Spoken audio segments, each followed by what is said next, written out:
میرا بنگلہ دیش کا یہ پہلا سفر ہے، اور کچھ دن پہلے ہی میں نے یہ تمنا کی تھی کہ حضرت مفتی شہید اللہ صاحب جو ہمارے استاذ ہیں، بنگلہ دیشی ہیں، ہم جب مدرسے میں آئے، میری عمر 18 سال تھی، میں دارالافتاء والارشاد ناظم آباد حضرت مفتی رشید احمد صاحب رحمہ اللہ تعالیٰ کے پاس پڑھنے کے لیے آیا، تو مجھے وہاں چند استاذ نظر آئے۔ بہت چھوٹا سا مدرسہ تھا، 8-10 طلبہ تھے، تو 8-10 طلبہ میں استاذ بھی 6-7 ہی تھے۔ میں جب صرف پڑھ رہا تھا تو ایک طالب علم تھا، میں اپنے درجے میں اکیلا۔ تو ہمارے استاذ میرے بارے میں کہتے تھے وحدہ لا شریک لہ، اپنی کلاس میں یہ اکیلا ہے، اس کا کوئی شریک نہیں ہے۔ کسی کلاس میں 2 بچے، کسی میں 3، اس طرح سے ہمارا مدرسے کا آغاز تھا۔ تو میں تو کالج کے ماحول سے آیا۔ جب میں آیا تو میں نے جن چند اساتذہ کو دیکھا، ان میں حضرت مفتی شہید اللہ صاحب بھی تھے، دامت برکاتہم۔ حضرت بالکل جوان ہوا کرتے تھے، اب بھی جوان ہیں ماشاءاللہ، پہلے اور زیادہ جوان تھے۔ تو حضرت کا لب و لہجہ بنگلہ دیش والا لب و لہجہ تھا بات کرنے کا۔ تو حضرت میں ہم نے 2 چیزیں دیکھیں، علم میں بہت مضبوطی اور تواضع بہت زیادہ۔ ہمارے شیخ حضرت مفتی رشید احمد صاحب رحمہ اللہ تعالیٰ کسی کو آسانی سے اجازت بیعت نہیں دیتے تھے، خلافت نہیں دیتے تھے۔ تو حضرت نے حضرت مفتی شہید اللہ صاحب دامت برکاتہم کو اجازت بیعت بھی دی۔ کئی سال حضرت مفتی شہید اللہ صاحب کی صحبت میں گزارے۔ حضرت کی طبیعت میں تواضع بھی تھی، مزاح بھی تھا، وقت کی پابندی۔ پھر حضرت اچانک مارکیٹ سے شارٹ ہو گئے۔ ہم نے کہا پتہ نہیں کہاں گئے، پتہ چلا بنگلہ دیش چلے گئے۔ تو یہ بات ہوگی 97-98 کی۔ تو میں نے پھر حضرت کو 27 سال سے نہیں دیکھا۔ کوئی بھی بنگلہ دیش سے آتا، میں پوچھتا بھائی مفتی شہید اللہ صاحب کہاں ہوتے ہیں، میرا ان سے دل چاہتا ہے ملاقات کا۔ تو آج اللہ نے الحمدللہ ملاقات کرا دی۔ پتہ چلا تھا کہ حضرت کا ایک مدرسہ ہے۔ ہم نے سوچا ہوگا کوئی چھوٹا موٹا مدرسہ جہاں ایک طالب علم وحدہ لا شریک لہ ہوگا، 2, 3, 4 بچے ہوں گے۔ میں ڈھاکہ سے مولانا طلحہ صاحب کو بار بار کہتا رہا بھائی حضرت مفتی شہید اللہ صاحب کی زیارت ضرور کرنی ہے، ان کے مدرسے میں لے کے جاؤ۔ تو ہمیں نہیں پتا تھا ڈھاکہ سے 4-5 گھنٹے ڈرائیو کر کے آنا پڑے گا۔ انہوں نے بتایا گاؤں میں مدرسہ ہے۔ ہم جب یہاں آئے تو میں بلا مبالغہ زندگی میں پہلی مرتبہ اتنا بڑا مدرسہ میں نے دیکھا ہے، طلبہ کی تعداد کے لحاظ سے۔ زمین کے لحاظ سے تو بڑے بڑے مدرسے ہوتے ہیں، ایسا لگتا ہے پورا بر اعظم ہے، لیکن اس میں طلبہ تھوڑے سے ہوتے ہیں۔ تو یہ حضرت مفتی رشید احمد صاحب رحمہ اللہ تعالیٰ جو ہمارے شیخ و مرشد تھے، ان کی برکات ہیں، اور حضرت مفتی شہید اللہ صاحب کے تقوی اور علم اور للہیت اور اخلاص کی برکات ہیں کہ اتنی تواضع کے ساتھ، اتنی گمنامی کے ساتھ، لوگ تو نہیں جانتے حضرت کو، لیکن اتنی گمنامی کے ساتھ اتنا بڑا مدرسہ اور اتنے سارے طلبہ۔ میں آج پوچھ رہا تھا کہ ان کو سنبھالتے کیسے ہیں، تا حد نگاہ طلبہ ہی طلبہ نظر آ رہے۔ تو یہ جہاں حضرت کی برکات ہیں، حضرت مفتی رشید احمد صاحب رحمہ اللہ تعالیٰ کی، حضرت مفتی شہید اللہ صاحب کی، وہاں یہ اسلام کے زندہ ہونے کی بھی علامت ہے۔ دنیا میں کسی مذہب کے ماننے والے اس طرح سے علم حاصل نہیں کرتے کہ 8 سال 9 سال 10 سال اپنی عمر کا بہترین حصہ، اپنی جوانی کا بہترین حصہ دین کا، اپنے مذہب کا علم سیکھنے میں لگائیں۔ کہیں بھی نہیں ہوتا پوری دنیا میں۔ کبھی آپ نے سنا عیسائی لڑکوں نے نوجوانوں میں 8 سال کے لیے عیسائیت سیکھنے میں وقف کر دی، اور یہ سب طلبہ رہائشی ہیں۔ جمعرات کو چھٹی ہوتی ہے نا؟ جمعرات کو بھی نہیں ہوتی چھٹی، پھر کس دن ہوتی ہے؟ بس ایک دن تو چھٹی ہوتی ہوگی نا۔ یہ کون سا؟ نہیں، روزانہ اسباق چلتے ہیں 7 دن، 6 دن چلتے ہوں گے۔ ہاں تو ایک دن چھٹی ہوئی نا، گھر نہیں جاتے ہوں گے اس میں، کیونکہ گھر دور ہیں، پورے ملک سے آئے ہوئے ہیں طلبہ، چھٹی تو ہو گئی نا۔ تو آپ بتاؤ دنیا میں کوئی مذہب ایسا ہے 8 سال طلبہ اپنی عمر کا بہترین حصہ جو جوانی کا حصہ ہوتا ہے وہ صرف دین کا علم سیکھنے میں لگا دیں، اور اس کے بدلے میں ان کو ثواب کے سوا کچھ بھی نہ مل رہا ہو، صرف ثواب مل رہا ہو؟ ہم جب مدرسے میں آئے دارالفتہ میں، تو ہم نے جب پڑھائی شروع کی تو لوگ ہم سے پوچھتے تھے بھائی یہ تم 8 سال 10 سال مدرسے میں لگاؤ گے تو تمہیں جو سرٹیفکیٹ ملے گا اس پہ کون سے ملک میں تمہیں اچھی جاب ملے گی؟ ہم کہتے تھے ہمارے اپنے ملک میں نہیں ملے گی، کسی اور ملک میں کہاں سے ملے گی؟ جاب نہیں ملے گی، کچھ بھی نہیں ہے۔ کسی مدرسے میں تدریس مل جائے بڑی بات ہے۔ تو لوگ پوچھتے تھے پھر علم کیوں حاصل کر رہے ہو؟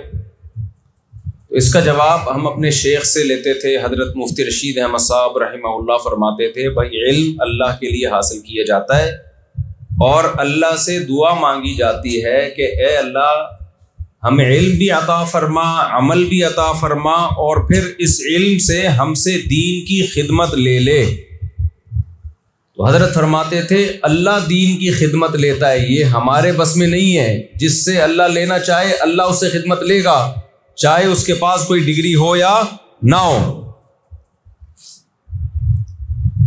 تو حضرت نے ہمیں یہ سکھایا کہ دعا مانگو بہت کثرت سے کہ اللہ دین کی خدمت لے لے۔ ایک دعا حضرت بہت سکھایا کرتے تھے طلبہ کو، آپ بھی یہ دعا یاد کر لیں، اے اللہ اخلاص کے ساتھ، عافیت کے ساتھ، قوت ہمت کے ساتھ اپنے دین کی خوب خوب خدمت لے لے۔ یہ 4 الفاظ سکھاتے تھے حضرت۔ 5واں لفظ میں نے تبلیغ والوں سے سیکھ لیا۔ میں جب حرم میں تھا عمرہ کرنے گیا تو وہاں میں نے ایک صاحب کو دیکھا، میں جب بیٹھا تھا نا رومال منہ پہ ڈال کے تاکہ کوئی مجھے پہچانا نہیں، بیت اللہ کے ساتھ نا میں بیٹھا تھا منہ پہ رومال ڈال کے، لیکن پھر بھی لوگ پہچانتے تھے تو آ کے سلام سیلفی، تو تھک جاتا ہے آدمی، تو میں تھوڑا سا ناراض ہوتا تھا۔ اچانک میں نے کیا دیکھا، ایک صاحب آئے میرے پیچھے سے کندھا دبانے لگے۔ میں تھکا ہوا تھا، آپ کو پتہ ہے عمرہ کر کے تھکاوٹ بہت ہوتی ہے، وہ انہوں نے ایسے اسٹائل سے دبایا کہ میں بھی گھننا، سمجھتے ہیں گھننا؟ اردو کا لفظ ہے گھننا۔ گھننا کا مطلب ہوتا ہے، ابھی کیا مطلب سمجھائیں، پھر وہ تو اردو آپ لوگ پڑھ رہے ہو ماشاءاللہ، اس میں استاد سے پوچھ لینا گھننا کا مطلب بتائیں۔ گھننا کا مطلب بتایا نہیں جا سکتا، دکھایا جا سکتا ہے۔ دکھائیں گے یہ گھننا ہے، وہ سمجھ میں آ جائے گا۔ تو میں گھننا بن گیا، اور میں نے کہا کوئی بندہ دبا رہا ہے بس دبانے دو، مزہ آ رہا ہے، دیکھو ہی نہیں پیچھے مڑ کے۔ تو انہوں نے ایسا کندھے پہ دبانا شروع کیا، سر میں مالش شروع کی، مجھے بڑا مزہ آیا۔ میں نے کہا تو بڑا مزہ آ رہا ہے۔ تو میں نے دیکھا ہی نہیں پیچھے مڑ کے کون ہے، میں نے کہا جو ہو رہا ہے خود سے ہونے دو۔ تو جب کچھ دیر گزر گئی تو میں نے پھر پیچھے مڑ کے دیکھا تو وہ سفید ریش بزرگ تھے، کوئی بوڑھے آدمی تھے۔ مجھے بڑی شرم آئی، میں نے کہا یہ بوڑھے آدمی میرے کو 4 شادیوں والے کو دبا رہے ہیں، یہ اچھا نہیں ہے۔ تو میں نے پھر ان سے معافی مانگی، میں نے کہا میں نے تو نہیں دیکھا تھا آپ کو۔ اصل میں انہوں نے دیکھا کہ میرے بارے میں کہ میں کسی کو بیٹھنے نہیں دے رہا اپنے ساتھ نا، جو بھی آتا ہے باتیں کرنا شروع کر دیتا ہے۔ تو انہوں نے یہ طریقہ اختیار کیا کہ ادھر سے دبانا شروع کرو، اس کو مزہ آئے گا تو یہ خود ہی تھوڑی دیر میں مجھ سے پوچھے گا، یہ بھی ایک طریقہ ہوتا ہے۔ تو میں نے پھر ان سے بات چیت شروع کی، آپ کہاں سے آئے ہیں؟ انہوں نے بتایا پتہ نہیں یہ کون سے نمبر کا عمرہ ہے ان کا۔ کہتے ہیں میں نے یہاں بیت اللہ کے سامنے جو ملتزم ہے اس پہ میں یہاں کتنے لوگوں کو اسی طرح سے دین کی دعوت کے کام میں لگا چکا ہوں 20-25 سال سے. یہی میرا طریقہ ہے. پھر انہیں واقعات سنائے.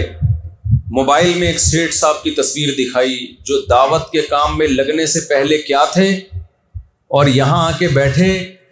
انہوں نے اس کو دبایا, دبانے کے بعد بات چیت شروع کی, پھر دین کی دعوت دی, آہستہ آہستہ آہستہ آہستہ دین سمجھاتے رہے. پھر کہتے ہیں یہاں بیت اللہ کے غلاف کو پکڑ کے اس کے لیے دعا مانگتا رہا. یہی ان کا طریقہ واردات, یہ طریقہ تھا. پھر انہوں نے تصویر دکھائی. اب یہ کیا بن چکا ہے؟ وہ فیصل آباد میں کسی فیکٹری کا بہت بڑا سیٹ تھا, شراب کباب اور عیاشیوں میں لگا ہوا تھا. کہہ رہے ادھر دعوت دیتا ہوں, ادھر بیت اللہ کا غلاف پکڑ کے اس کے لیے دعا مانگتا ہوں. اس کے بعد وہ اللہ کے لیے نکلتا ہے, اس کی زندگی تبدیل. کہہ رہے ابھی وہ جو عیاش شخص تھا جو بالکل عیش و عشرت میں تھا, ابھی مسجد نبوی میں ہے اور اس نے کہا ہے کہ میں مسجد نبوی میں 10,000 مرتبہ درود کی تسبیح مکمل کروں گا, پھر اس کے بعد واپس آؤں, اور تبلیغ میں نکل گیا. تو ایسے وہ 20 سال سے دعوت کا کام کر رہے, پتہ نہیں کتنے لوگوں کو اللہ کی راہ میں نکال چکے. اس وقت مجھے ایک اندازہ ہوا کہ دین کی خدمت اللہ بہت سو سے لے لیتا ہے. خدمت کا جذبہ پیدا ہونا یہ بہت کم لوگوں میں ہوتا ہے. وہ جو بزرگ تھے وہ دین کی خدمت تو بہت سے لوگوں سے اللہ لے رہے, لیکن وہ والا جذبہ کیا ہر ایک میں ہوتا ہے؟ جذبہ تو دیکھو بھائی, کیسی فکر ہے. ادھر حرم میں ہی بیٹھے ہوئے ہیں, ادھر ہی لوگوں کو دعوت, اور پھر ادھر پاؤں دبانا, سر دبانا. ہم تو دعوت دیتے ہیں بھائی, دین پہ آنا ہے آؤ, نہیں تو جاؤ جہنم میں. کیا خیال ہے؟ دین پہ چلنا ہے اچھی بات ہے, نہیں چلنا جاؤ جہنم بھی. تو بہت سے لوگ جہنم میں بھی جائیں گے کہ نہیں جائیں گے؟ کیا خیال؟ ہم چھوٹے بچے تھے, ایک دفعہ ہم صدر میں گھوم رہے تو ایک بندے کو میں نے دیکھا, وہ CD بیچ رہا ہے فحش ویڈیو کی, انڈین فلموں کی یا ایسی فحش چیزوں کی. تو میں نے اس کو تھوڑا سا سمجھایا, میں نے کہا تم کیوں کوئی اور کاروبار کرو, لوگوں کو تم یہ چیزیں حرام چیزیں بیچ رہے ہو. مجھے کہتا ہے مجھے ایک بات بتاؤ, کیا لوگ نے جہنم میں جائیں گے کہ نہیں جائیں گے؟ بہت سارے لوگ. میں نے کہا جائیں گے. کہہ رہے یہ اسی سلسلے میں کہہ رہا سب نے جنت میں تھوڑی جانا ہے. جو جہنم میں جانے کے لیے میں نے یہ انتظام کیا ہوا ہے کہ جس نے جانا ہے یہ خریدے جائے جہنم میں. تو میں نے کہا وہ تو چلے جائیں گے, تجھے بھی اپنے ساتھ گھسیٹیں گے. تو کچھ لوگوں کا یہ ہے بھائی جاؤ جنت میں جاؤ, جاؤ جہنم میں جاؤ. تو اس لیے اللہ سے کیا دعا مانگنی چاہیے؟ اے اللہ قوت کے ساتھ, طاقت کے ساتھ دین کی خدمت دے, ہمت کے ساتھ. طاقت بھی ہو دین کی, بعض دفعہ طاقت ہوتی ہے ہمت نہیں ہوتی, سست ہوتا ہے انسان. عافیت کے ساتھ, بعض دفعہ دین کی کام میں آزمائشیں اتنی آتی ہیں کہ کسی بڑی مشکل میں پھنس جاتا ہے, تو عافیت کے ساتھ. اے اللہ قوت, ہمت, عافیت, 4 لفظ میں نے استعمال کیے تھے نا. اخلاص,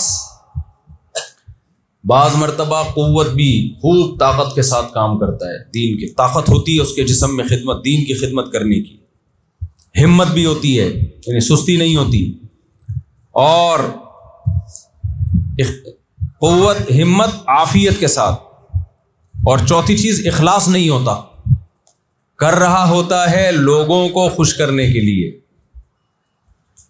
تو اخلاص کے ساتھ. اور 5ویں چیز کا پھر میں نے اضافہ کیا ان بزرگ کو دیکھ کے, جذبے کے ساتھ. اے اللہ جذبہ وہ چاہیے جو, میں نے دعا ہمیشہ مانگتا ہوں, اے اللہ وہ والا جذبہ چاہیے جو اس بزرگ کا جذبہ. اتنے بڑھاپے میں دیکھو, مجھے وہ دعوت دینے کے لیے نہیں, وہ ویسے ہی سلام دعا کے لیے انہوں نے ہاتھ پاؤں دبائے, لیکن مجھے انہوں نے سمجھا دیا کہ کیسے دعوت کا کام ہوتا ہے. کوئی نئی بھی بات سننا چاہ رہا ہو تو اس کو بھی سنا دیتے ہیں. تو آپ طلبہ ہو, دیکھو ہمارے حضرت مفتی رشید احمد صاحب فرمایا کرتے تھے کہ جو مدرسے سے فارغ ہونے والے طلبہ ہیں, دنیا میں انہیں کچھ ملے نہ ملے, یہ جو علماء ہیں نا, عوام لوگ, یہ ایک لفظ زبان پہ بہت بلاتے ہیں، کہتے ہیں مولویوں کے تو بڑے ہی مزے ہیں، مولویوں کے تو بڑے ہی مزے۔ پھر وہ میرا حوالہ دیتے ہیں، اس مولوی کو دیکھو، کبھی کینیڈا میں گھوم رہا ہے، کبھی امریکہ جا رہا ہے، کبھی افریقہ میں، کبھی بنگلہ دیش، کبھی کہاں، کبھی جاپان کی ٹرینوں میں سفر کر رہا ہے۔ مولویوں کے بڑے مزے ہیں، کیا کہتے ہیں؟ اور باتیں بھی 4 شادیوں کی، اور صرف باتیں نہیں کرتا، رکھی ہوئی بھی ہیں۔ مولویوں کے بڑے مزے ہیں۔ تو جب لوگ ایسی باتیں کہتے ہیں نا، میں ان سے کہتا ہوں ٹھیک ہے، اپنے بچوں کو تم بھی کیا بنا دو؟ مولوی۔ کیا خیال ہے بھائی؟ چند فیصد ہوتے ہیں، 100 میں کوئی ایک آدھ مولوی ہوتا ہے میرے جیسا نالائق، ورنہ 99% تو مفتی شہید اللہ صاحب جیسے ہوتے ہیں، جنہیں دنیا میں کوئی جانتا نہیں ہے، اور خدمت اتنی کہ اتنا بڑا مدرسہ، اور آگے جو مدرسے سے علماء نکلیں گے، طلباء نکلیں گے، وہ کہاں کہاں جا کے دین کی خدمت کریں گے۔ تو یہ سارا صدقہ جاریہ کس کا ہوگا؟ مفتی صاحب کا ہوگا۔ اتنی محنت ہے، اتنی محنت۔ تو ہمارے حضرت فرمایا کرتے تھے کہ اس زمانے میں جو مدرسے کے لیے فارغ کر دیا جس نے اپنے آپ کو، اس میں اس کا امکان بہت کم ہے کہ وہ ریاکار ہے، کیونکہ پہلے زمانے میں جب اسلامی حکومتیں ہوا کرتی تھی، علماء کو سونے میں تولا جاتا تھا۔ ماضی اٹھا کے دیکھیں، علماء کی بہت قدر تھی۔ اب ہر جگہ علماء کا مذاق اڑایا جاتا ہے، ہر جگہ توہین آمیز لہجے سے بات کی جاتی ہے، ان کا نام توہین۔ گھر میں بھی رشتہ لینے جاؤ، رشتہ نہیں ملے گا۔ آپ بولو میں پائلٹ ہوں، رشتہ ملے گا کہ نہیں ملے گا؟ ملے گا۔ آپ بولو میں ڈاکٹر ہوں، مل جائے گا فوراً۔ آپ بولو میں بہت بڑا بزنس مین ہوں، ملے گا۔ آپ بولو، لڑکی کے ابا پوچھ رہے ہیں بیٹا کرتے کیا ہو، میں مولوی ہوں، ملے گا؟ چائے بھی نہیں ملے گی، رشتہ تو دور کی بات ہے، چائے بھی نہیں ملے گی۔ تو ہم جب مولوی بنے ہمیں یہی طعنہ دیتے تھے لوگ، تمہیں تو کوئی رشتہ ہی نہیں دے گا۔ میں نے ویسے ہی مذاق میں کہہ دیا تھا 4 شادیاں کروں گا میں، مجھے بھی لگ رہا تھا ملے گا تو ایک بھی نہیں، لیکن بولنے میں کیا جا رہا ہے، گورنمنٹ کی طرف سے پابندی تھوڑی ہے۔ تو قربانی بہت زیادہ ہے۔ اب دیکھو شیطان نے ہمارا پیچھا چھوڑ دیا ہے یا ساتھ لگا رہے گا شیطان؟ کیا یہ ممکن ہے کہ شیطان کہے کہ اس طالب علم نے اتنی قربانی دی، دنیا چھوڑ کر گاؤں میں آ کے مدرسے میں جوانی کا بہترین حصہ اس نے لگا دیا، تو اب چونکہ اب تو اس نے نیک بننے کا، دین کی خدمت کا فیصلہ کر ہی لیا ہے، چلو اب اس کا پیچھا چھوڑ دو۔ ایسا ہوتا ہے؟ کبھی شیطان نے کسی کو چھوڑا آج تک؟ وہ شیطان ہی کہاں جب چھوڑ دے۔ شیطان کیا کرتا ہے؟ اسٹائل بدل دیتا ہے، سمجھ رہے ہو؟ ہمارے حضرت فرمایا کرتے تھے مولوی کا شیطان بھی مولوی ہوتا ہے، اس نے بھی درس نظامی پڑھا ہوا ہوتا ہے، اس کو پتا ہوتا ہے اس کو کدھر سے گمراہ کرنا ہے میں نے۔ تو شیطان کیا کرے گا؟ جب آپ نے اتنی بڑی قربانی دی، مدرسے میں آئے، تو آپ سے وہ کام کروانا شروع کرے گا جس سے آپ کے اعمال ضائع ہو جائیں۔ سب سے پہلی بات، آپ کے دل میں آپ سے محنت کے جذبے کو ختم کرے گا۔ پڑھو نہیں، بس آپ آئے مدرسے میں، کبھی فیس بک دیکھ رہے ہیں، کبھی ٹک ٹاک دیکھ رہے ہیں، کبھی اس سے بات، کبھی اس سے دوستی، کبھی اس سے گپ شپ، پڑھائی میں دلچسپی نہیں ہے۔ تو 8 سال گزرنے کے بعد، 8 سال یہ کوئی فیکٹری تھوڑی ہے، بھٹی تھوڑی ہے جس میں کوئی چیز ڈالو، بھٹی میں کچھ بھی ڈالیں گے وہ نکل کے آ جائے گی، ایسا ہی ہے نا؟ آپ بھٹی پتہ ہے کسے کہتے ہیں؟ بھٹی یا سانچے میں برف کے جو آئس کیوب ہوتی ہیں ان میں پانی ڈالو گے برف بن کے نکل آئے گا۔ تو بعض طلبہ نے یہ سمجھ لیا ہوتا ہے کہ ہم مدرسے میں آ گئے، 8 سال ہم گزاریں گے، عالم مفتی بن کے مارکیٹ میں آ جائیں گے۔ ایک فیکٹری ہے، گنے کا رس ہے، ادھر سے گنا ڈال رہے ہیں، ادھر سے رس نکل کے باہر آ رہا ہے، تو ادھر سے اپنے بچے کو ماں باپ نے مدرسے میں ڈالا، ادھر سے مفتی بن کے باہر نکل گیا۔ ایسا نہیں ہوتا بھائی، ایسا بالکل بھی نہیں ہوتا۔ آپ جب اس فیکٹری میں آؤ گے، شوق سے پڑھو گے، مطالعہ کرو گے، استاذ کے سبق میں دھیان دو گے، پوری ذمہ داری کے ساتھ پھر تکرار کرو گے۔ حضرت مولانا اشرف علی تھانوی رحمہ اللہ تعالیٰ نے لکھا ہے کہ پڑھنے کے لیے کون کون سے درجات، کون کون سے اسٹیپ سے گزرنا ضروری ہے، اس کے بغیر کتابیں آپ کی سمجھ میں نہیں آئیں گی، نہ آپ کی کھوپڑی شریف میں بیٹھیں گی۔ حضرت حکیم الامہ نے لکھا ہے، کیا تجربوں سے فرمایا، سب سے پہلا آپ کا جو کل سبق ہے، ہدایہ پڑھنی ہے، قدوری پڑھنی ہے، بخاری پڑھنی ہے، ترمذی پڑھنی ہے، سب سے پہلے آپ اس کو خود سمجھو، استاذ کے سمجھانے سے پہلے عبارت بھی اس کی خود حل کریں، بغیر اعراب والی عبارت وہ بھی حل کریں، پھر عربی شروحات دیکھ کر اس کو سمجھنے کی کوشش کریں کیا لکھا ہوا ہے یہ، اور اتنا مطالعہ کریں اس کا کہ آپ معلومات اور مجہولات ایک دوسرے سے جدا ہو جائیں۔ سمجھ میں آئے معلومات مجہولات؟ مثال کے طور پر فقہ کی پہلی کتاب ہے قدوری، آپ نے کیا کرنا ہے، کل آپ کا سبق ہے، آج آپ نے قدوری کا خود مطالعہ کرنا ہے۔ آپ کہو گے ہم نے تو استاد سے پڑھی نہیں، ہمیں کہاں سے سمجھ میں آ گئی؟ اگر سمجھ میں آ رہی ہوتی تو استاد سے پڑھنے کی کیا ضرورت ہے؟ بھائی آپ سمجھو کیا لکھا ہوا ہے اس میں، خود سمجھو۔ بنگالی کتاب یا اردو کتاب، بنگلہ زبان یا اردو زبان دیکھنے کی اس میں اجازت نہیں ہے، جاہل رہ جاؤ زیادہ اچھا ہے۔ لیکن یہ علوم عربی میں ہے، عربی کتابیں پڑھنے کی صلاحیت نہیں آئے گی تو کوئی فائدہ نہیں ہے۔ آج تک کبھی آپ نے دیکھا کوئی ڈاکٹر اردو کتابیں پڑھ کے ڈاکٹر بناؤ؟ جب MBBS میڈیکل سائنس کا نصاب انگلش میں ہے تو وہ انگلش میں ہی پڑھا جائے گا، جب تک اردو میں کنورٹ نہیں ہوتا۔ ہو جائے کنورٹ تو ایک الگ بات ہے، ابھی تک تو نہیں ہوا۔ اب ڈاکٹر کیا کر رہا ہے، انگلش کتاب ہے اس کا گوگل سے اردو ترجمہ کر کر کے لوگوں کو ٹیکے لگا رہا ہے، بیٹھ کے پیناڈول کا اردو ترجمہ ٹیکا لگا رہا ہے۔ اردو میں پتہ نہیں کیا نکلی وہ گولی پیناڈول کی، دافع درد شقیقہ، یہ اردو ترجمہ ہوگا پیناڈول کا، تو وہ تو بیڑا غرق کر دے گا۔ اب ہمارے طلبہ کیا کر رہے ہیں، کتابوں کا کی اپنی مادری زبان میں، چاہے وہ بنگلہ دیشی زبان ہو چاہے وہ اردو زبان ہو، اس میں ترجمے کر کر کے رٹے لگا لگا کے سبق یاد کر رہے ہیں۔ اس سے بیڑا کیا ہو جائے گا، غرق، برباد صلاحیتیں۔ آج جو مارکیٹ میں اتنے نئے نئے مفتی آ رہے ہیں نا، افلاطون بنے ہوتے ہیں، سقراط، ایسی تحقیقات آ رہی ہیں اس لیے کہ جاہل ہوتے ہیں۔ اگر وہ جاہل نہ ہوتے تو مجتہدین کے خلاف کبھی نہ چلتے، اپنی رائے کبھی قائم نہ کرتے، کیونکہ آپ 15ویں صدی میں تھوڑی ہم محققین پیدا ہو رہے ہیں کوئی نئے، اسلام تو بہت پرانا ہے۔ مجھ سے لوگ کہتے ہیں نا کہ ہم قرآن حدیث کو مانتے ہیں، امام حنیفہ کو نہیں مانتے۔ میں کہتا ہوں امام حنیفہ شاید تورات انجیل کو مانتے تھے، ان کے جو فتوے ہوتے تھے شاید تورات انجیل سے ہوتے تھے۔ چونکہ خود جاہل ہیں، ابو حنیفہ رحمہ اللہ تعالیٰ کے قول کی دلیل سمجھنے کی صلاحیت ہی نہیں ہے، حدیثوں کے ترجمے تک نہیں آتے ہیں، تو پھر ایسی جگہ پر محققین، نام نہاد محققین ہی پیدا ہوں گے۔ اور ان محققین جو مارکیٹ میں آ رہے ہیں نا نئے نئے، ہر مفتی کا فتویٰ دوسرے سے الگ ہوتا ہے۔ علامہ اقبال نے کہا تھا، ہر شاخ پہ الو بیٹھا ہے، انجام گلستان کیا ہو۔ افریقہ میں گیا، وہاں بھی ہمارے مدارس، میں نے پوچھا بھائی کیا یہاں پر ہمارے علماء کے علاوہ، وہ فقہ شافعی پڑھاتے ہیں، وہاں پہ ہیں ہمارے مدارس مگر پڑھاتے کیا ہیں، فقہ شافعی، کیونکہ شافعی لوگ زیادہ ہیں۔ حضرت شیخ الحدیث مولانا زکریا رحمہ اللہ نے ان کو سمجھایا تھا کہ یہاں کا فقہ چینج نہیں کرنا، تبدیل نہیں کرنا، جو فقہ ہے وہی پڑھاؤ ان کو، جو عوام میں رائج ہے۔ تو 8 سال پڑھاتے ہیں، عالم بناتے ہیں۔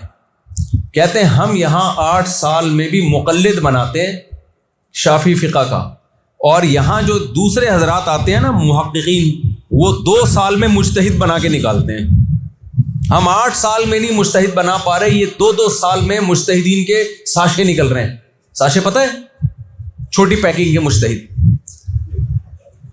اور وہ مجتہد مارکیٹ میں آتا ہی ابو حنیفہ کا یہ قول غلط، قرآن و سنت کے خلاف، امام مالک کا یہ قول قرآن و سنت کے خلاف، پھر دوسرے کا قول اس کے خلاف، تیسرے کا قول ان دونوں کے خلاف، چوتھے کا قول ان تینوں کے خلاف۔ عجیب تماشا بنا لیا ہے۔ تو علم عمق جب پیدا ہوتا ہے، گہرائی، تو اختلاف بڑھتا نہیں ہے، کم ہوتا ہے، اور جب علم میں کمزوری ہوتی ہے تو اختلاف بڑھتا ہے۔ ہر آدمی محقق، میرا فتویٰ، میری رائے، میرا قول، او بھائی جاہل ہے تو، تیرا قول کہاں سے آ گیا؟ تو مارکیٹ میں نیا آیا ہے، 1400 سال سے لوگ گھاس کھا رہے تھے کیا؟ مشہور واقعہ ہے نا امام مالک کے، ایک افریقہ میں ایک عورت گئی مفتی صاحب سے مسئلہ پوچھنے کے لیے، وہ بھی کوئی مجتہد تھے، کہنے لگی کہ مجھے اس مسئلے کا جواب دیں۔ اس مفتی صاحب نے کہا امام مالک کا قول بتاؤں کیونکہ امام مالک کی فقہ بہت ہے، یا قرآن و حدیث سے بتاؤں؟ اس نے کہا امام مالک کا قول بتا دے، وہ قرآن حدیث تو اس سے زیادہ اچھا سمجھتے تھے، تو قرآن و حدیث کے نام پہ پتہ نہیں کیا پہنا دے گا مجھے۔ خیر یہ الگ ٹاپک ہے، اس پہ میں آؤں گا انشاءاللہ۔ تو محنت میں پہلا کام کیا کرنا ہے؟ سب سے پہلے جو کتاب آپ نے صبح پڑھنی ہے، رات کو اس کا اچھی طرح سے مطالعہ کر کے خود سمجھنا ہے۔ خود سمجھنے میں پورا نہیں سمجھ میں آئے گا، یہ پتہ چل جائے گا کون سی چیز مجھے خود سے سمجھ میں آ رہی ہے، اس میں مجھے استاذ کی ضرورت نہیں ہے، اور کون سی چیز ایسی ہے جو استاذ سے سمجھے بغیر میری سمجھ میں نہیں آ رہی۔ اور آپ کے اندر اس طرح مطالعہ کرنے سے سمجھنے کی استعداد پیدا ہو جائے گی، پہلی اینٹ رکھی جائے گی خود سمجھنے کی کتاب۔ حضرت حکیم الامہ نے لکھا پھر اگلا اسٹیپ کیا ہوگا؟ استاذ کے سبق کو پھر غور سے سنیں کہ یہ تو میں نے سمجھا ہوا تھا، یہ جو نہیں سمجھا ہوا ہے اس کا مطلب کیا ہے؟ یہ دوسرا ہو گیا۔ تیسرا درجہ کیا ہے؟ پھر تکرار کر کے، آپس میں تکرار کر کے اس کو اچھی طرح سے ذہن نشین۔ تکرار کسے کہتے ہیں؟ خود طلبہ کو جمع کر کے وہ پڑھا دو۔ اس طرح سے اگر آپ کتابیں پڑھو گے تو پڑھنے کے ساتھ ساتھ آپ کے اندر پڑھانے کی صلاحیت پیدا ہو جائے گی۔ ہم نے کتنی کتابیں ایسی ہیں مدرسے میں پڑھی اور پڑھتے ہی پڑھانا شروع کر دیں، بلکہ اس سے کتاب سمجھنے کی ایسی صلاحیت پیدا ہوگی کہ بہت سی کتابیں جو آپ نے نہیں بھی پڑھی ہیں جب آپ کے ہاتھ میں آئیں گی آپ مطالعہ کر کے پڑھا دو گے، کیونکہ پڑھنا آ گیا ہے، آپ کو سمجھنا آ گئی یہ کتاب۔ اور بہت سے مدرسوں میں کیا ہوتا ہے، استاذ آتے ہیں بیٹھ کے پڑھنا شروع کرتے ہیں، طالب علم ہل رہا ہوتا ہے آگے، وہ ہلتا رہے گا قیامت تک، اسے کچھ بھی نہیں آئے گا، کچھ بھی نہیں آئے گا اسے، وہ کاپیوں پہ کاپیاں نوٹس تیار کرتا جائے گا۔ ایک طالب علم تھا نا گاؤں میں، استاذ پڑھاتے تھے اور وہ لکھتا رہتا تھا کیا پڑھا رہے ہیں، تو 8 سال میں اس نے اتنے رجسٹر جمع کر لیے، علم کے خزانے لے کے چلا۔ وہ طریقے سے نہیں پڑھا جو حکیم الامہ نے بیان کیا ہے۔ جب سارے خزانے لے کے اپنے گاؤں میں گیا، لوگوں نے کہا 8 سال پڑھ کے آیا ہے، بہت بڑا کوئی مفتی بن گیا ہوگا، اب اس سے جو مسئلہ پوچھیں وہ کہہ رہے وہ کتاب میں، اب وہ والا سبق تلاش کرے گا درے گا۔ ایک دن کہیں بکریاں آئیں، اس کی کتابیں ہی کھا گئی۔ اب لوگ اس سے کچھ پوچھتے، وہ کہتا بکری کے پیٹ میں، سارے علوم کہاں گئے؟ بکری کے پیٹ میں۔ تو شیطان یہ اس کام سے آپ کو روکے گا، سمجھ رہے ہو کہ نہیں سمجھ رہے؟ اس محنت میں سب سے بڑی رکاوٹ بنتی ہے دوستیاں، اور آج کل سوشل میڈیا۔ ٹک ٹاک پہ بیٹھ جاؤ، ایک ریل، دوسری ریل، تیسری ریل، چوتھی ریل، 5ویں ریل، 6ٹھی ریل، ٹھک ٹھک ٹھک ساری رات گھماتا رہتا ہے بیٹھ کے آدمی۔ دوسری چیز کیا ہے؟ شکوت الی وکیع سوء حفظی فاوصانی الی ترک المعاصی فان العلم نور من الہ ونور اللہ لا یعطی لعاصی۔ وکیع بن جراح بہت بڑے محدث، جرح و تعدیل کے امام شافعی نے شکایت کی حافظے کی کمزوری کی، تو انہوں نے کیا فرمایا کہ طالب علم جو گناہوں سے نہیں بچتا اللہ اس کو علم کمال نہیں عطا فرماتا، اور اگر علم دے بھی دیں تو وہ علم امت میں فائدے کے بجائے عذاب اور نقصان کا سبب بنتا ہے۔ کیونکہ جب انسان شہوت پرستی میں آتا ہے نا تو پھر مفتی کا فتویٰ بھی بدلتا ہے۔ کیا ہوتا ہے؟ وہ لوگوں سے متاثر بھی ہوتا ہے، آنسو دیکھ کے فتویٰ تبدیل کر دے گا، کبھی پیسوں سے فتویٰ تبدیل کر دے گا، کبھی لالچ سے، کبھی آنسوؤں سے۔ 3 طلاق کے مسئلے میں کیا ہوتا ہے؟ عورتیں چیختی ہوئی آتی، گھر اجڑ گیا، گھر اجڑ گیا۔ ہم جب قرآن و سنت میں دیکھتے ہیں کسی ایک صحابی نے بھی فتویٰ نہیں دیا کہ 3 طلاقیں ایک ہوتی ہیں، لیکن آپ دوسرے کے جذبات سے متاثر ہو کے اللہ کے قانون کو تبدیل۔ بعض دفعہ آپ کو پتہ ہوتا ہے یہ مظلوم ہے، یہ ظالم ہے، لیکن ظالم سے آپ کا ریلیشن ہوتا ہے, تعلق ہوتا ہے, تو آپ کا فتویٰ بولو تبدیل. ہمارے نبی کے پاس ابو طلحہ انصاری آئے, یا رسول اللہ نے فرمایا ہے لن تنالوا البر حتى تنفقوا مما تحبون, تم نیکی کی حقیقت کو اس وقت تک نہیں پہنچ سکتے جب تک محبوب ترین چیز اللہ کی راہ میں صدقہ نہ کرو. میرا یہ باغ ہے, میں اللہ کی راہ میں صدقہ کرنا چاہتا ہوں. دیکھو میرے پاس اگر آتا کوئی ایسا شخص, میں کہتا کروڑوں روپے کی مالیت کا باغ صدقہ کر رہے ہیں اور صدقہ بھی میرا مرید کر رہا ہے بھائی. صحابہ کے لیے نبی سے بڑے پیر کوئی ہو سکتے ہیں؟ اور نبی کی 9 بیویاں اور گھر میں چولہا نہیں جلتا 40 دن. فاقے میں پیر ہوتا, میری 4 ہوتی, ویسے بھی ہیں بھی لیکن اگر ہوتی, اور گھر میں خدا نخواستہ فاقے ہوتے اور میرا پیر و مرشد آتا جوش میں کہ آج میں نے صدقے کا ارادہ کیا ہے بڑی اماؤنٹ, تو میں سب سے زیادہ اس کو پیر و مرشد کو ہدیہ دینے کے فضائل سناتا. کیا خیال ہے بھائی؟ اصل تو پیر ہے, منگل تو ایسے ہی آ گیا بیچ میں, ہفتہ اتوار تو خام خواہ میں آ گیا, اصل کیا ہے؟ پیر ہے. تمہارا پیر بھوکے مر رہا ہے اور تم چلو آج جوش آئے تو مجھے دے دو. ہمارے نبی صلی اللہ علیہ وسلم نے ان کو ترغیب دی, اپنے چچا زاد بھائیوں کو دے دو. اپنے آپ کو ہدیہ دینے کے فضائل سنا رہے ہوتے. مرید بھی ایسے نیمبو نچوڑ یہ سن کے بھی ہدیے نہیں. تو اپنے آپ کو, ہمارے نبی کا کتنا بڑا ظرف, ان کو حکم دیا جاؤ اپنے چچا زاد بھائیوں کو, کیونکہ رشتے دار کو صدقہ دینا ڈبل ثواب ہے. صدقہ دینے کا بھی ثواب ملے گا, رشتے داری جوڑنے کا بھی ثواب ملے گا. تو مفتی کے لیے اللہ کا خوف ہونا, عالم کے لیے, طالب علم کے لیے اللہ کا خوف کا ہونا بہت ضروری ہے, ورنہ یہ علم فائدے کے بجائے نقصان پہنچائے. 2 باتیں یاد رہیں گی کہ نہیں رہیں گی یاد؟ اچھا, ایک اور کام کرنا ہے محنت میں.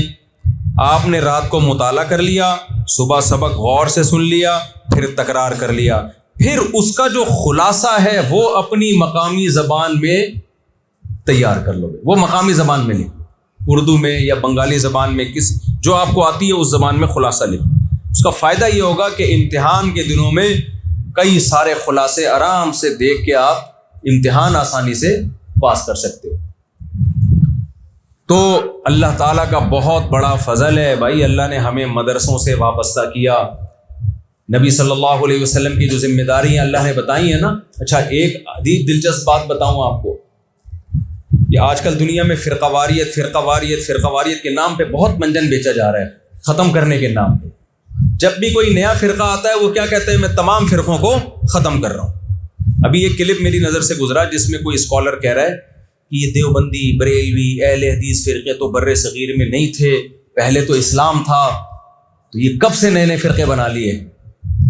پہلے یقیناً اسلام تھا, لیکن کس شکل میں تھا؟ فقہ حنفی کی شکل میں تھا.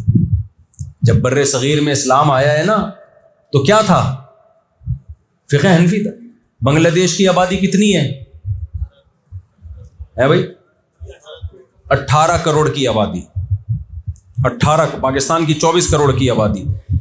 99.9% لوگ یہاں پر حنفی ہیں.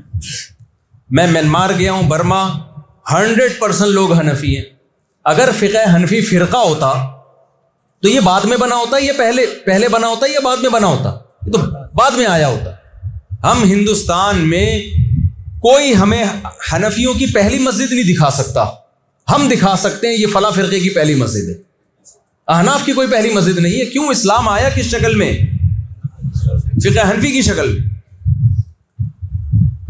پورا افغانستان, پورا پاکستان, پورا بنگلہ دیش, پھر نیپال, پھر برما, ترکی, 50% سے زائد مسلمان فقہ حنفی کو فالو کرتے آئے ہیں,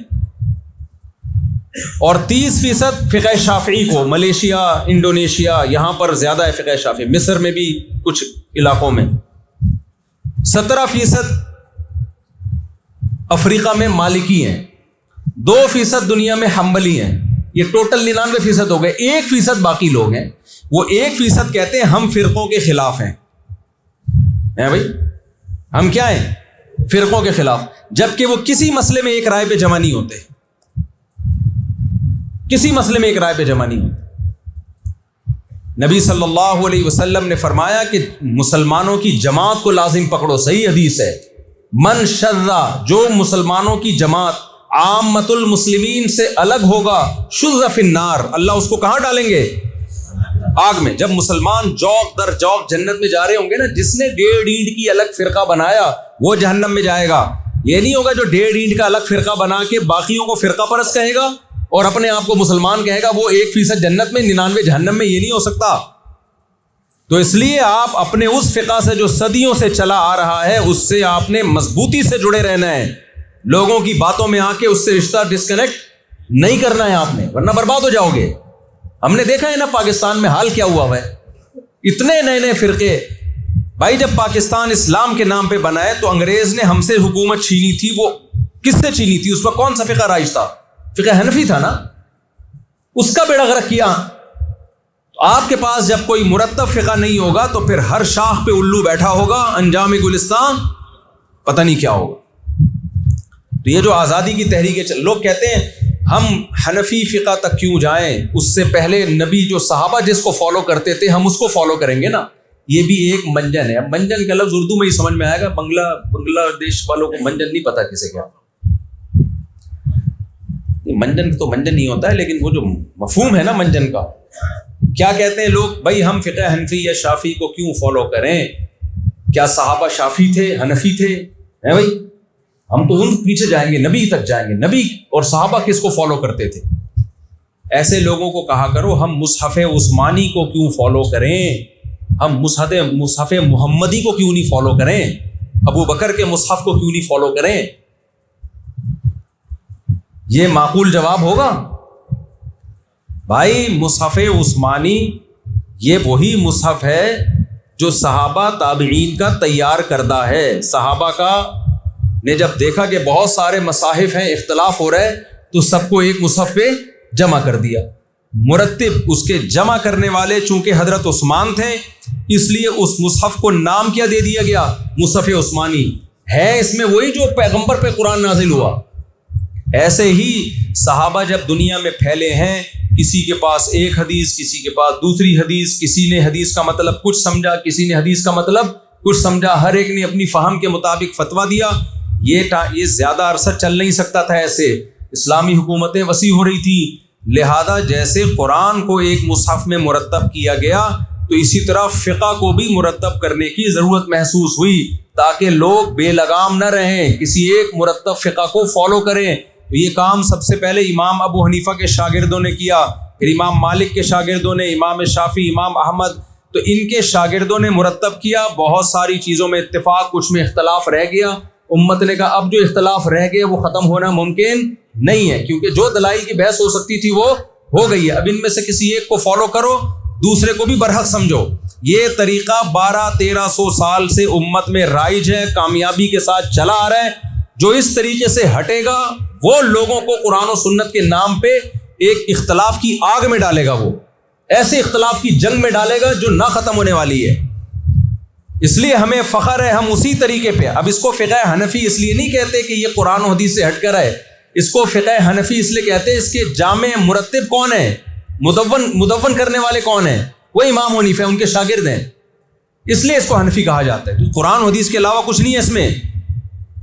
سمجھتے ہو کہ نہیں سمجھتے ہو؟ تو اس لیے جو اس طرح کے لوگ آ رہے ہیں نا مارکیٹ میں، یہ تمہارا یہ مسئلہ حدیث کے خلاف، حالانکہ ہمارا کوئی مسئلہ حدیث کے خلاف نہیں ہے، کوئی مسئلہ حدیث کے خلاف نہیں. اور اگر بالفرض حدیث کے خلاف تھا تو امام ابو حنیفہ کے شاگردوں نے اس پہ فتویٰ ہی نہیں دیا، وہ چینج کر دیا ہم نے. اندھی تقلید ہمارے ہاں ہے ہی نہیں، سارے الزامات غلط لگائے جاتے ہیں. تو اس لیے بنگلہ دیش میں، برما میں وہاں لوگوں سے کہتا ہوں دیکھو یہاں 1000 سال سے زیادہ فقہ حنفی چلا آ رہا ہے جب سے اسلام آیا ہے. دائیں بائیں جانے کی کوشش کی تو بے لگام اونٹ کی طرح، اور پھر یہ ایک نسل تک تو اسلام رہتا ہے، 2-3 نسلوں کے بعد بالکل گمراہ ہو جاتا ہے انسان. جیسے یورپ میں جا کے جو مسلمان رہتے ہیں نا، امریکہ یورپ میں، 1-2 نسل تک تو جنہوں نے حفاظت کی، 2 نسلوں کے بعد بہت خطرہ ہوتا ہے کہ ٹریک سے بالکل ہی ہٹ جائیں۔ ایسے ہی اگر ہم ہٹ گئے نا، اس ٹریک سے، اس راستے سے ہٹ گئے، 1-8 نسل تک تو اہل سنت والجماعت والے حکام رہیں گے، اس کے بعد پروگرام خراب ہو جائے گا۔ یہ بات تو آزادی ہے بے لگام۔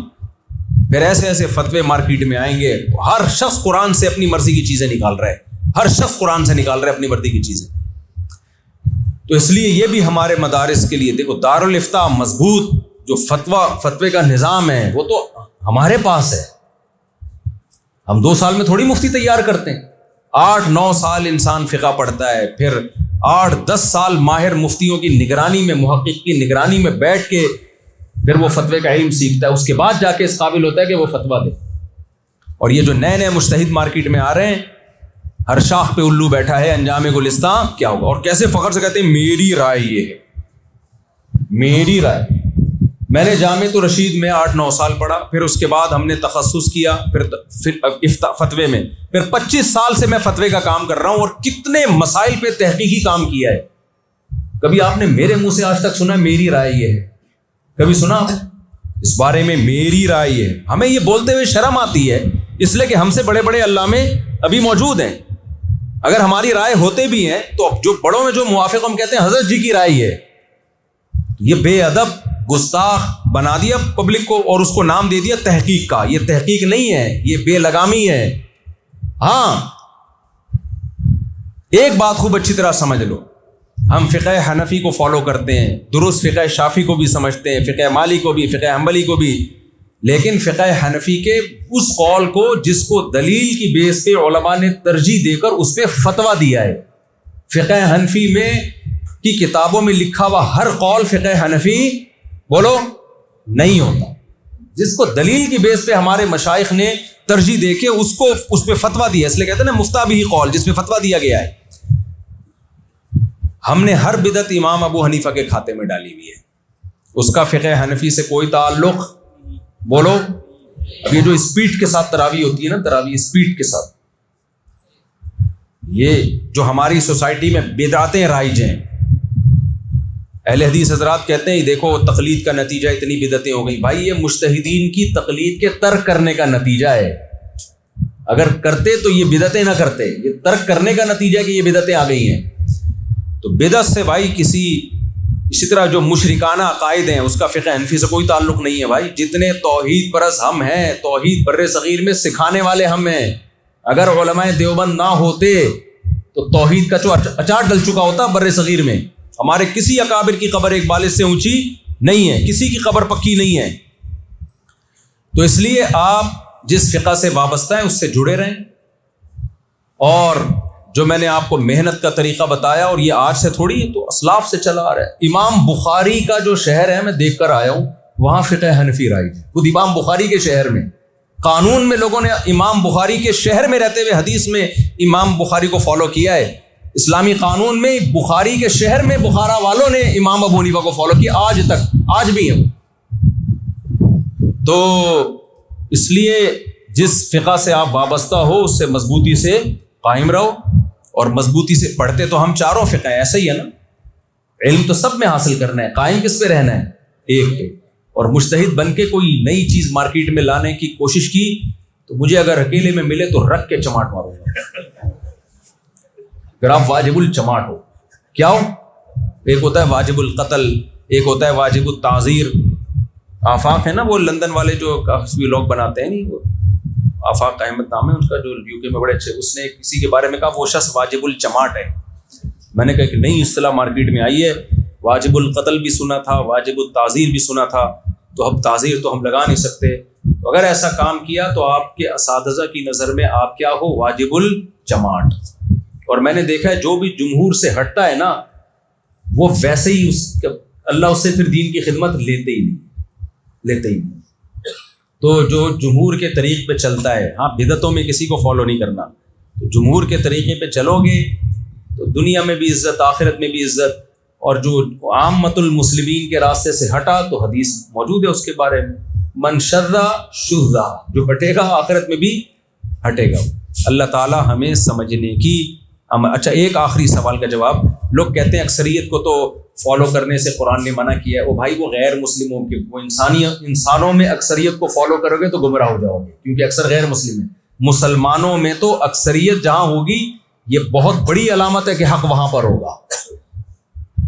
مسلمانوں میں اکثریت گمراہ نہیں ہو سکتی. چند لوگ, کیونکہ جو حدیث میں آتا ہے جو جماعت المسلمین سے ہٹے گا, اس کی تشریح کیا ہے؟ عامت المسلمین سے. دوسری حدیث میں اس کی تشریح عامت المسلمین سے جو ہٹے گا, جو عام مسلمانوں سے ہٹے گا وہ جہنم میں جائے گا. اللہ تعالیٰ سمجھنے کی, عمل کی توفیق عطا فرمائے اور آپ سب کی 4 شادیاں کرائے.